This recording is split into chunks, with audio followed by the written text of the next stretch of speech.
Om Anandamayi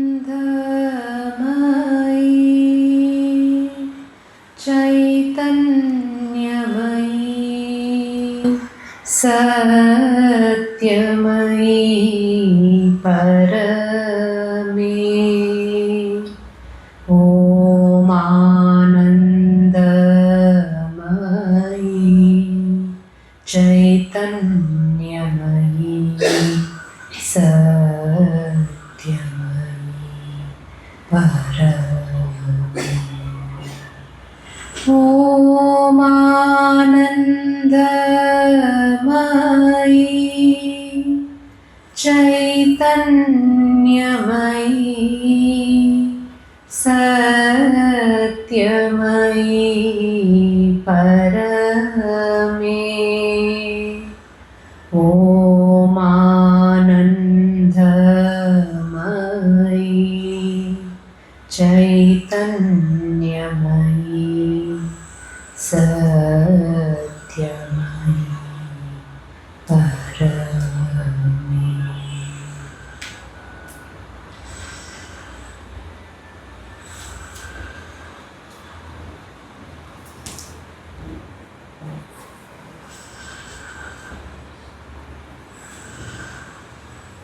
Namaste, good evening.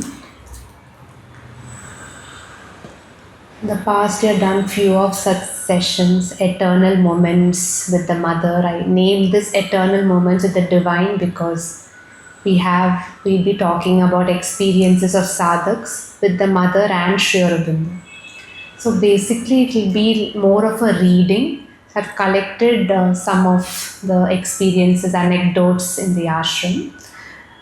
First, we'll see experiences of some of the sadhaks when they had the first darshan of Mother and Sri Aurobindo. And then few of the ashram practices like the soup ceremony, pranam, few of those experiences.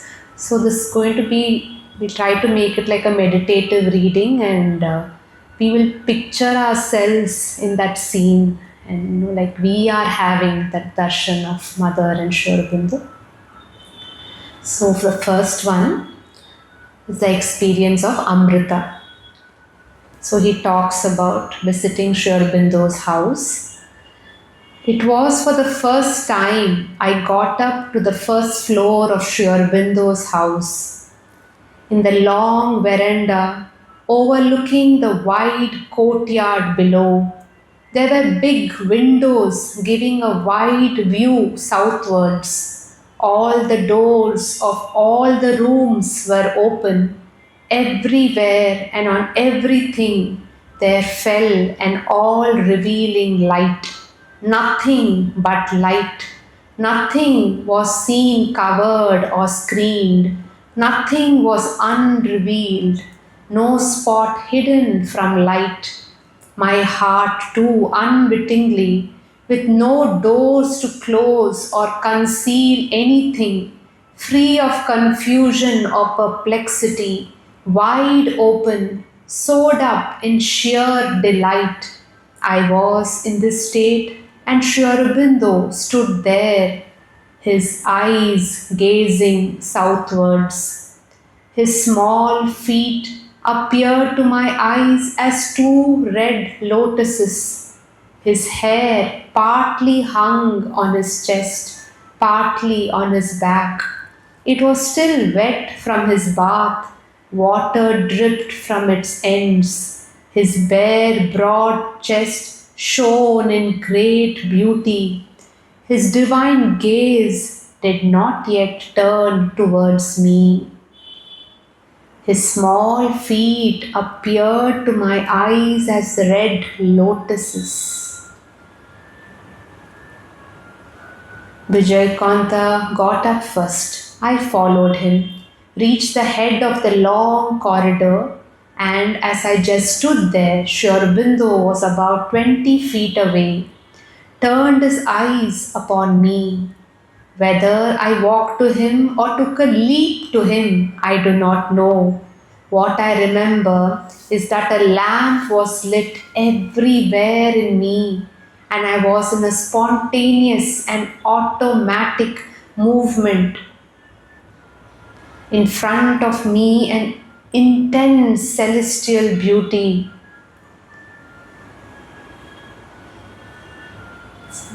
Yeah. My being unknowingly swam, as it were, in a sea of silence. It fell prostrate at the lotus feet of the Master. It fell prostrate at the lotus feet of the Master. It did not utter, my refuge, but lay there, body, life, and mind, all together, a single block. Sri Aurobindo touched me with his flower like hands and made me stand up. I drank the drink he gave me. The eternal sight still lives in my memory in the same form. I do not know why I burst into sobs as I clasped him. Tears streamed down from my eyes. Were they tears of delight? Now that I had attained the celestial joy of Indraloka, or were they the regrets of my ego watching the imminent end of its life? I cannot say. Bhakti is a divine acquisition, a thing of wonder. It cannot have its birth without divine grace. When the heart is aroused from sleep by the all-ruling grace, one sees that greatness. It is so delightful to the sight. Then only one's life, possessed of the knowledge of the Lord's universal state and his transcendent state, will now know how to live at once in all the three states. The sight seen by me at that young age as I lay at Sri Aurobindo's feet comes vividly into my memory. Immeasurable wonder drowned me. What I saw was the repetition of a marvel of many years before. He compiled with that request of mine for seeing him daily and asked me to come after 5 in the evening. His compliance filled my heart with joy, and I did not know then if I were on earth or in heaven. From the very next day, I began going straight from school at 5 p.m. to Sri Aurobindo's house to see him. Before I reached there, a little later than 5:15, Sri Aurobindo would come out of his room and sit on the west side of the southern terrace. I used to stand before him and go on talking. I would forget then that I knew little English. Day after day, I would tell him fluently and unwaveringly my home story, etc., trying to make the details as vivid and elaborate as possible. I knew no halt.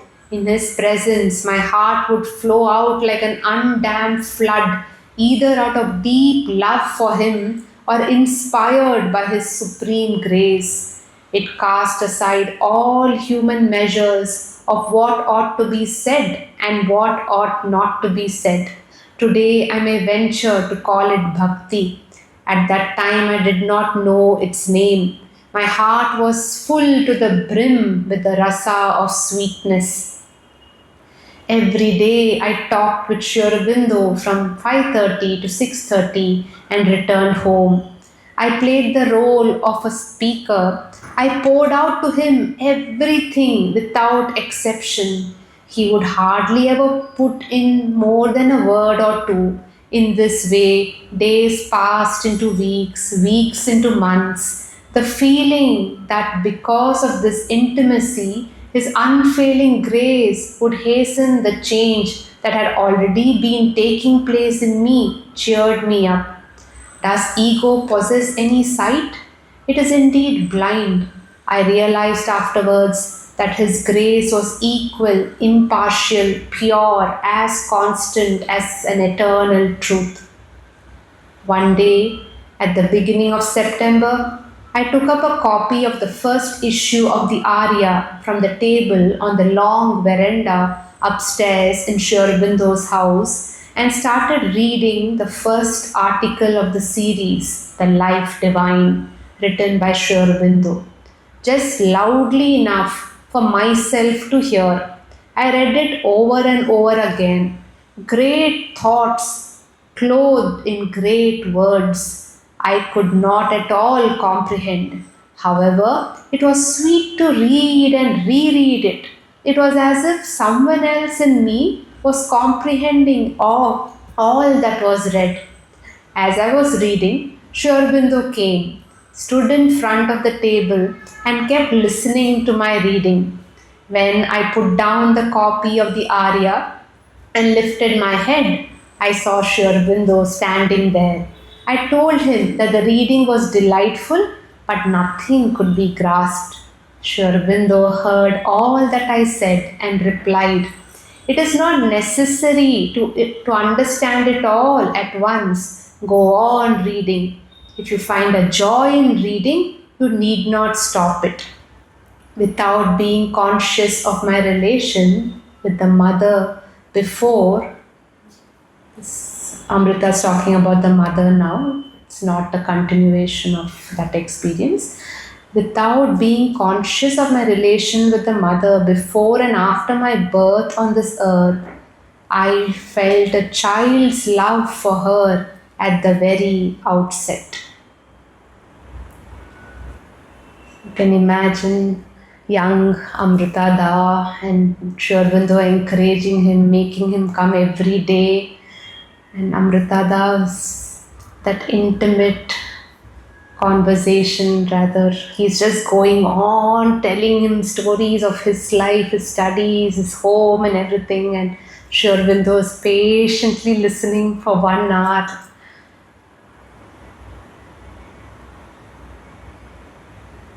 The person who's written Life Divine just sits there in front of this young boy who's in 11th or 12th standard, and knows what heights he can come down to and what is his level of compassion. And with Amrita, there are quite a lot of stories, and you know that he's generally a very humorous person. And actually, when they were living with Sri Aurobindo, there was a point that he liked a girl, and you tell Sri Aurobindo, every day I'm going to meet her at this time. And Sri Aurobindo just consented, do what you feel like. And one day he said, you don't go, you can't take this far. That's it, you stop meeting. Like, then why did you allow me to go so far? I wanted to see how far you can go, Sri Aurobindo. So there's such a jovial, beautiful relationship he had. Next we'll read what Aurobindo Basu, his first darshan of Sri Aurobindo. So Mother and Sri Aurobindo are sitting in the darshan room, and so he's in the line and he's seeing Sri Aurobindo for the first time. The first darshan I had of Sri Aurobindo physically was on August 15th, 1941. I was behind Dilip Kumar Roy. Sri Aurobindo was told that I would be behind Dilip, and I could see that he had a very good look at me. He was there, large as life, but also he was not there. He was so expansive. I could feel him everywhere. So it is very difficult to pin him down. He was there, sitting, and he was not there. He looked at me very intensely, and I could feel that he had seen all my life since I came to the earth and when I would go out of it.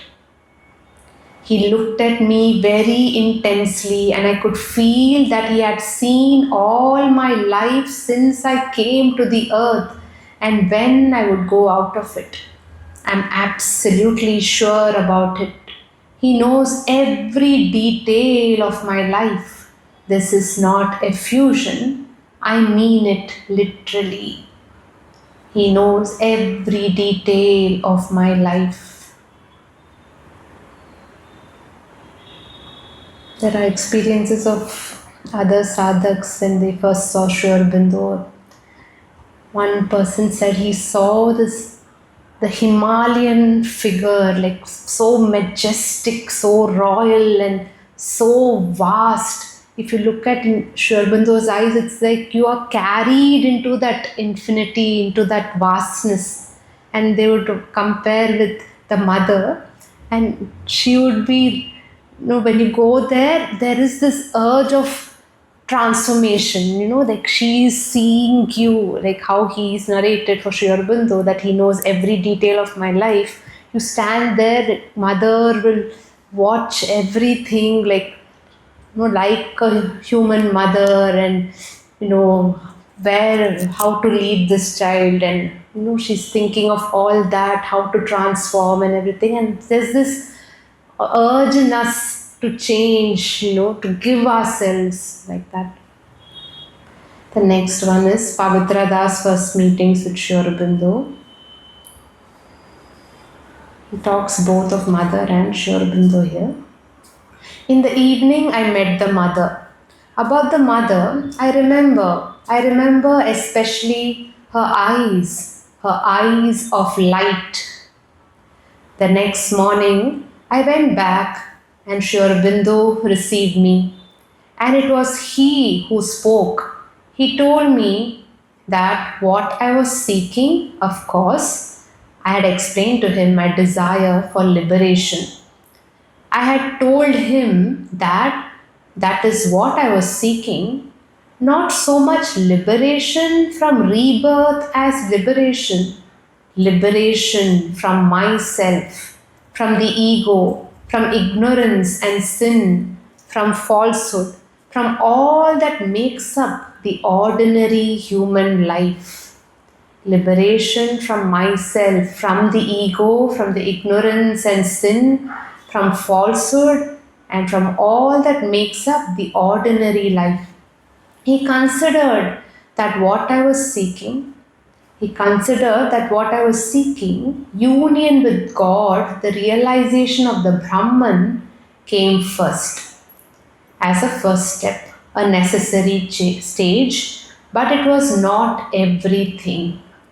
Union with God as a necessary stage, but it was not everything. There was a second step, the descent of the power of the divine into the human consciousness in order to transform it. The descent of the power of the divine into the human consciousness in order to transform it. And this is what Sri Aurobindo was trying to do. And he said to me, well, if you want to try, you may stay. The descent of the power of the divine into the human consciousness in order to transform it. This is what Sri Aurobindo was trying to do.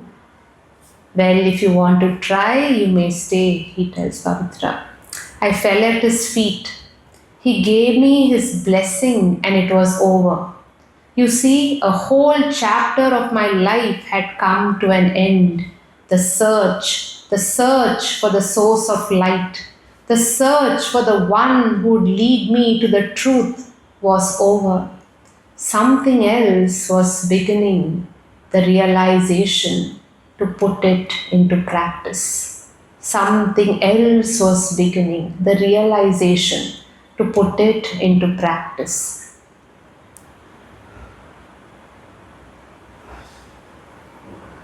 Reading this, his search had come to an end. Search for that source of light.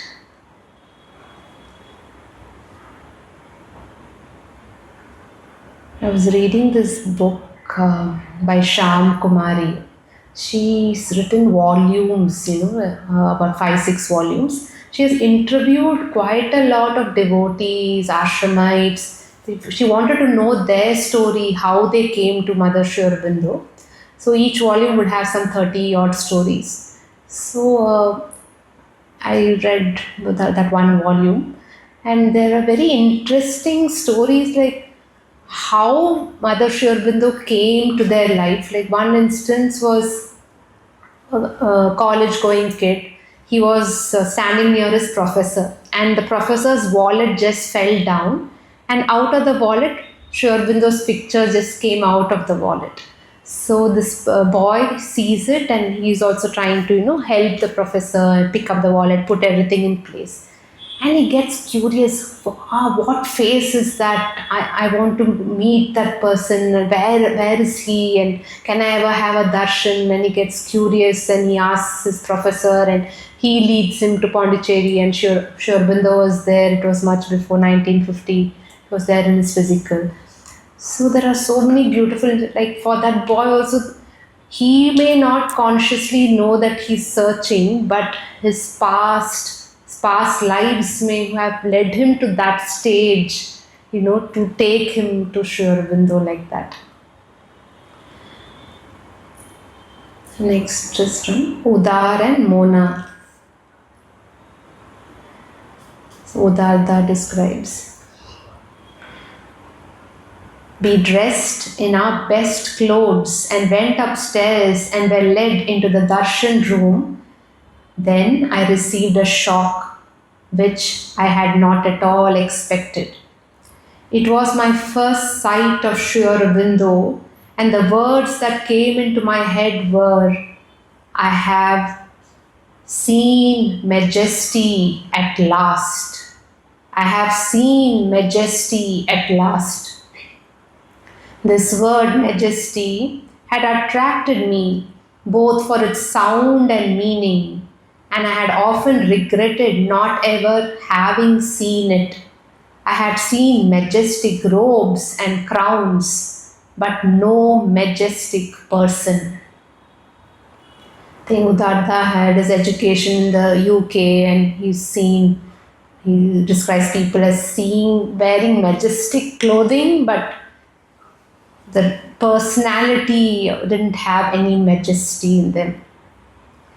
Here I was, no wonderful robes or any crown, just a simple dhoti and chadar, but such a wonderful figure of majesty. I was also a bit awed. Then I looked at the mother and saw there so much sweetness and love that I just went up to her and put my head into her lap. Mona did the same.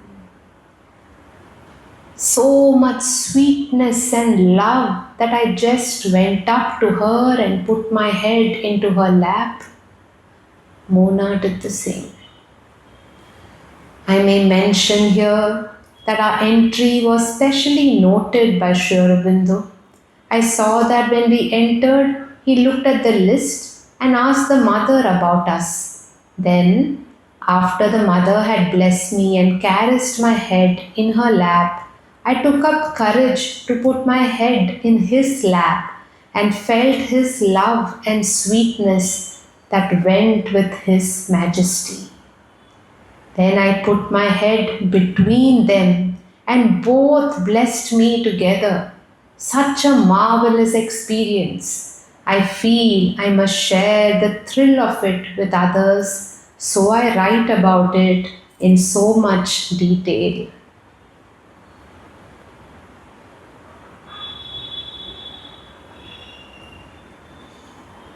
Next experience by Loretta. She is currently in Auroville. On the appointed morning, I joined the line of people going to the mother's room on the second floor and waited my turn, sitting on the terrace outside mother's room. When my name was called, I went in. It was not at all as I had dreamed it would be. I wasn't going to be alone sitting at the feet of the gracious, beautiful, loving person I had dreamed of. The room was full of people, and once again I had joined a line. At first, all I saw was mother on a chair in the center of the room. She was very small and she appeared elderly and frail, and her head which I saw in complete profile, was bent far, very far forward. In an instant, all my cherished dreams were dashed to pieces. It was a powerful physical shock. Suddenly, I couldn't understand where I was or what I was supposed to do. Looking back, I know that I was overpowered by the tremendous consciousness and force in Mother's room. Desperately, I tried to collect myself. With great effort, I focused on the people in front of me so I could copy their behavior.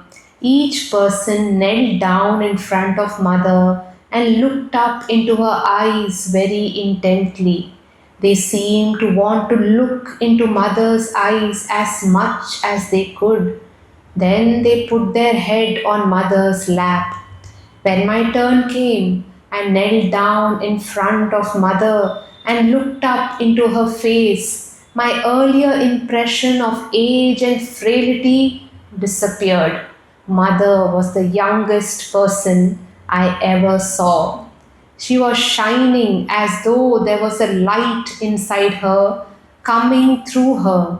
Her skin was as white and smooth as a baby's. She looked extremely alive. Her eyes were blue and very alive. There was an atmosphere of clarity and consciousness around her.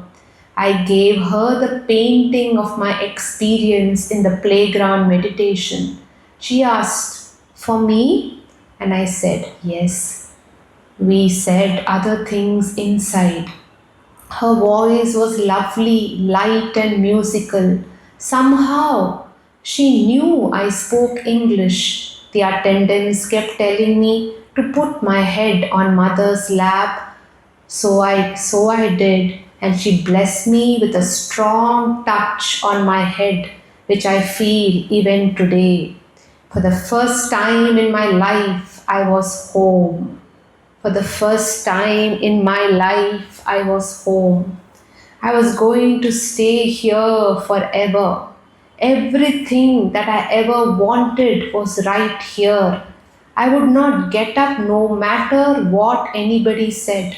In fact, I was never going to move again. Then, without my knowing it, some force pulled me back and up off my knees and out of Mother's room. I was not conscious of what I was doing or of moving on my own energy until I was halfway down the lower flight of stairs near the meditation hall. As I walked through the samadhi and out of the ashram main building, I felt free, completely free, like a flying bird. It was a wonderful feeling. I told myself that I was now free to return to America. I could feel that Mother had taken away whatever it was inside me that had bound me like some kind of glue to my old ways and habits. The most important thing for me was Mother. My life was an endless conversation with her. The most important thing for me was Mother. My life was an endless conversation with her.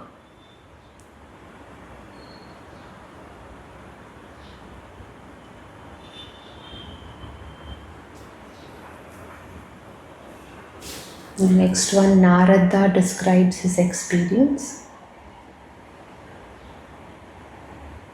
Each time I went to see Mother, I had the same experience of entering a room without walls.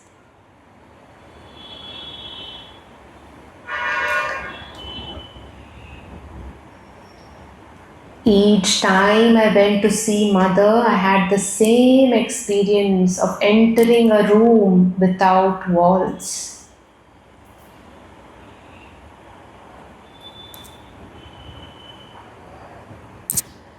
Even now when we go to Mother's room, that's the impression we get.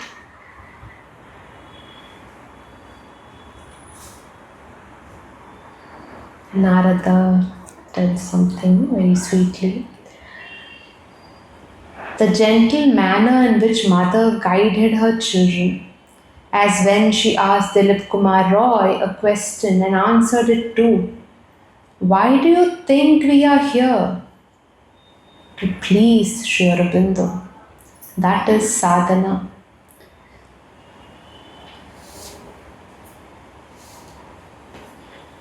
The most difficult thing is to please Sri Aurobindo. Aurobindo Basu says, the most difficult thing is to please Sri Aurobindo. Every fiber of your being has to be surrendered completely. No reserve, nothing held back. Give, give, give. Every fiber of your being has to be surrendered, nothing held back. Give, give, give.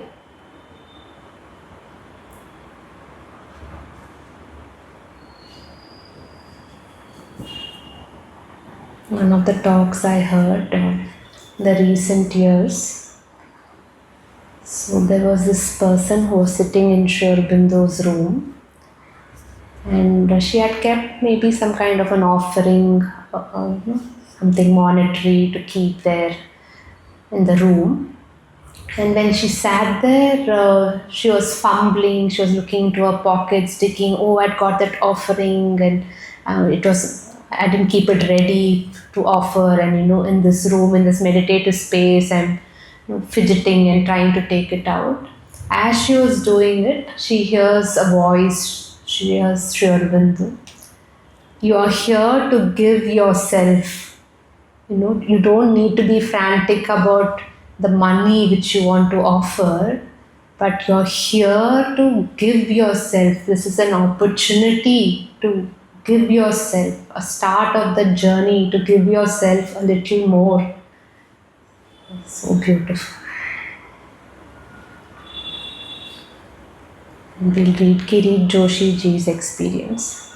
He talks about the mother. You feel completely comforted, and surprisingly, one never felt that you are in the presence of some very, very great presence. It was as if in the lap of your mother, so comfortable, so easy, so happy. There was all the time available. In fact, she never seemed to be in a hurry. There was no gap between question and answer, as it were. You never felt that she has now to think over it. The answer was almost ready. It was ready and coming forth as if the answer was before my question. Well, there was absolute concentration of the mother. Such concentration I have never seen anywhere. When I spoke a word, it was completely heard by her. Well, I can only say that I was in the lap of the mother, and I'm congratulating my left arm because she used to caress my left arm several times during my visit to her. It was full of force and the most joyous time of my life. In fact, the most privileged golden time. I met the mother for the first time in 1952. Then for 7 days I stayed in Golconda, and I used to go every day to tennis ground when mother used to play tennis. I always used to feel that when she used to throw the ball, as if she was playing with the universe. That was the feeling in my heart, that she was playing with the universe. She was throwing the ball. Every ball, as it were, the universe, and she was beating the universe as if it were with her racket. On the last day, 7th day, when I was leaving, I had gone to her at the playground in the room where Sri Aurobindo's portrait is still there. She gave me a bunch of flowers of purity, jasmine flowers, so many. Both my palms were full, and I remember that when I went to the train, I felt the same mother standing before me, and for 7 days thereafter, I had the same experience, as if mother was everywhere. Wherever I looked around, I felt mother was there. That was my first experience of the mother.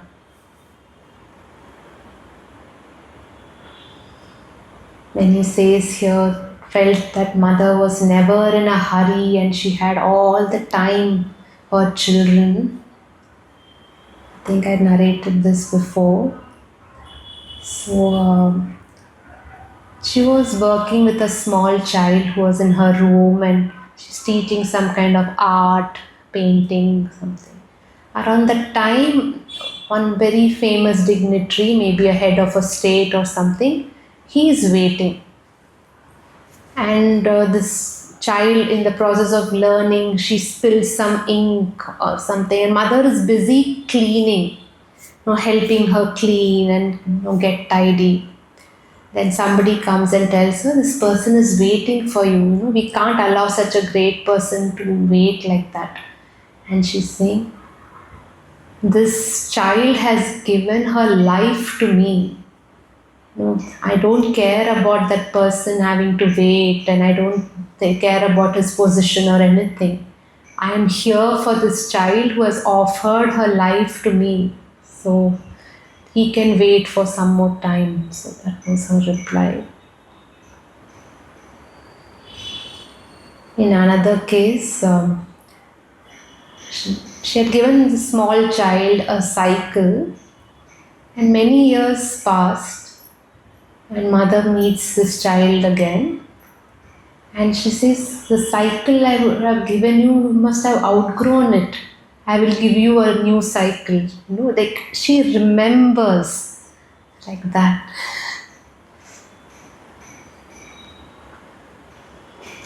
Next one. Nirodha is talking about the soup ceremony, the pranam.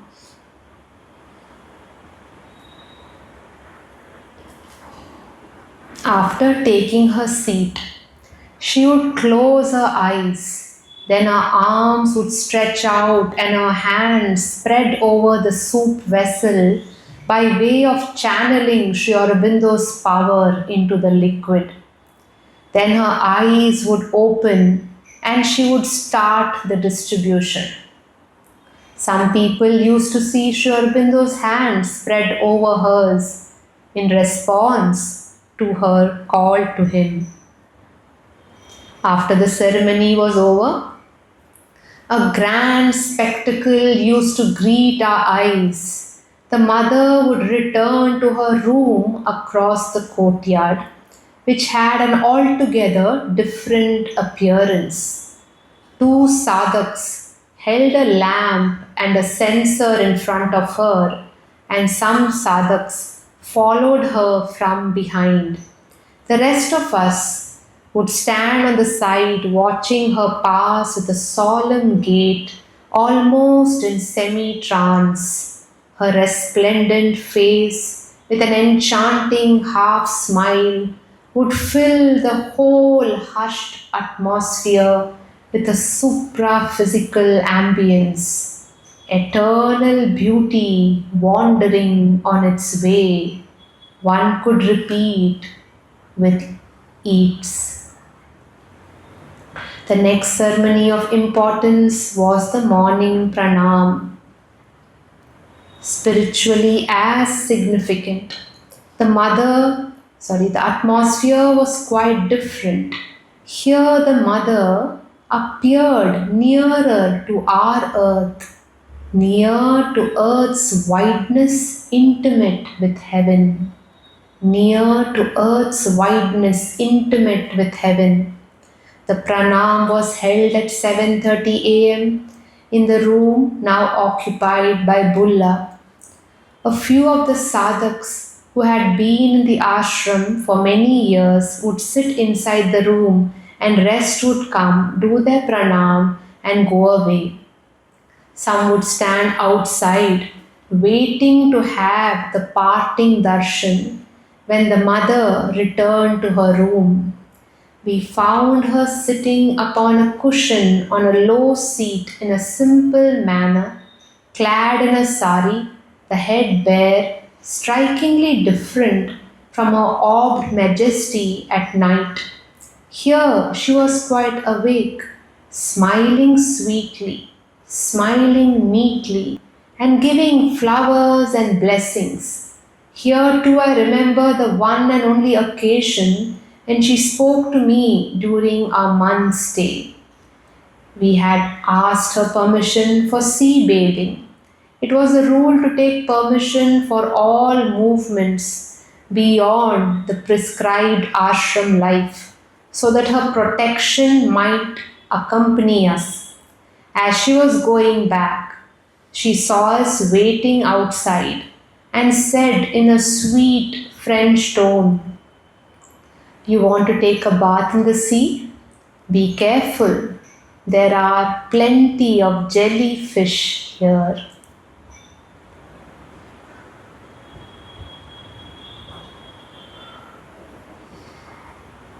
Reading about the pranam, I remember one incident. So there was this couple who came to the ashram. The guy was more turned to Mother Aurobindo. He started reading the books. The wife wasn't like so taken into them, but she had a deep devotion to the mother goddess of, say, Durga. She used to have a very beautiful relationship with her, and so she was in the line, the pranam, and she is invoking that form of Durga. She's continuously invoking, taking her name, and mother keeps looking at her. The moment she takes the name, her eyes focuses on this person only. And then she says, "You were calling me so many times, so I had to look at you." Something like that. So we all know, like, she's everything, right? She's the Mahashakti. And if you call her in any form, like, she's the one who's going to respond.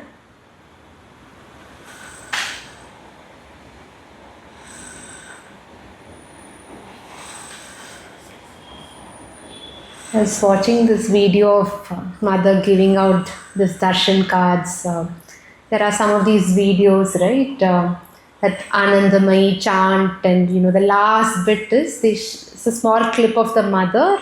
They have that video how she's giving out, and these little kids, I think kindergarten kids of the ashram, so very sweetly they receive, and that joy on their faces, and I would feel like, okay, if I were that kid, how it would be. And they hold that card so close to their chest and they walk so happily. I received something from the mother, something like that. So beautiful. We will read mother talking about the Kalki avatar when Pranabda asked her.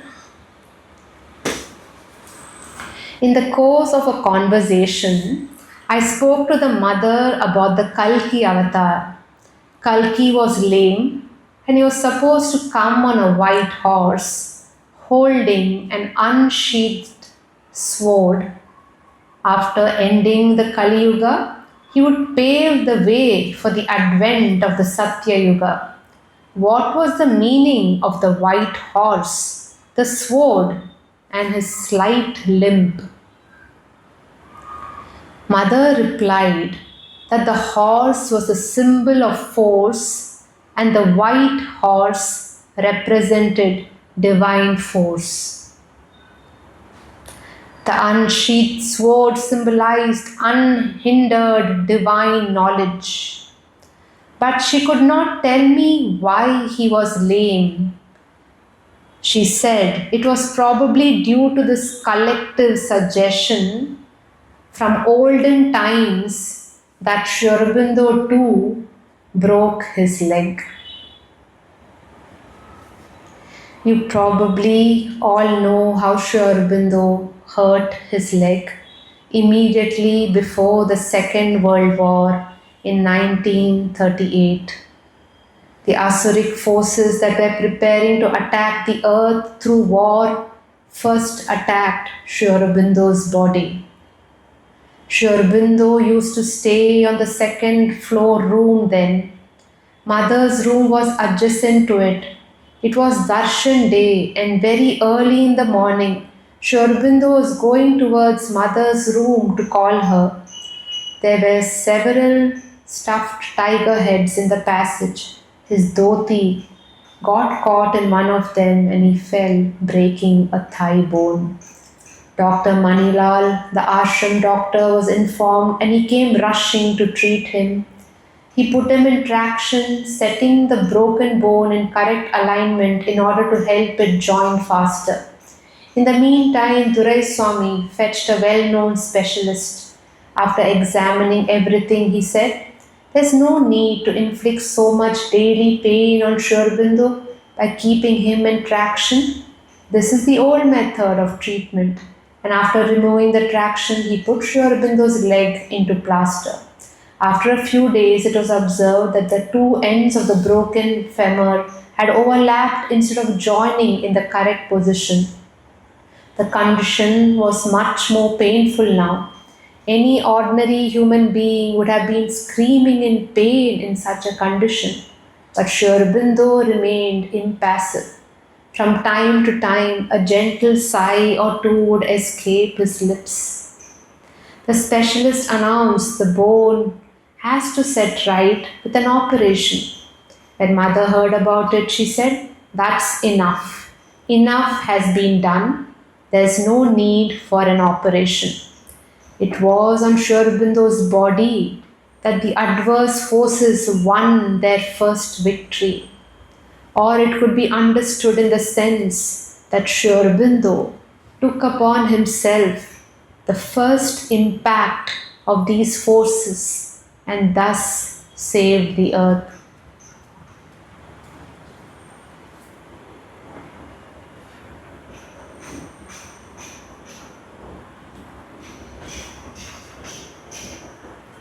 Sri Aurobindo would say, when he says, when he was in pain, he used to make some sounds that he's in pain. That was so mildly, it must have been pretty bad. But he said, in my earlier occasions, whenever I had dealt with pain, I would immediately turn that to Ananda, to the divine's bliss.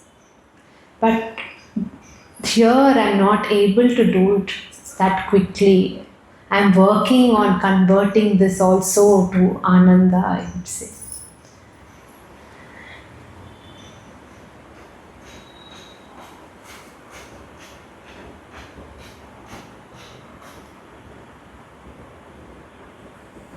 Maybe for a few minutes we can just be in silence. Whatever touched you in the last few minutes you've been talking, you can connect to that experience.